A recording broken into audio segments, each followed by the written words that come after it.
अस्सलामुअलैकुम रहमतुल्लाहि वबरकातुहू। मैं उम्मीद करता हूँ कि आप सब खैरियत से होंगे।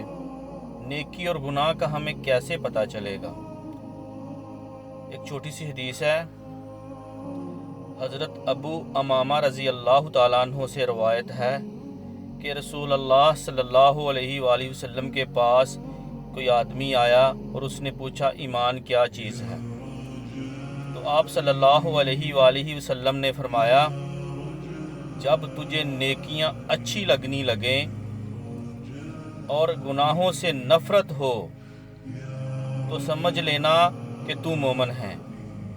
यानी कि जब तुम कोई भी नेकी करो तो तुम्हारे दिल में खुशी पैदा हो, और गुनाह करो तो तुम्हारे दिल में डर पैदा हो कि ये मैं करके खुश नहीं हूँ, तो ये गुनाह है, और जो तुझे खुश कर दे वो नेकी है।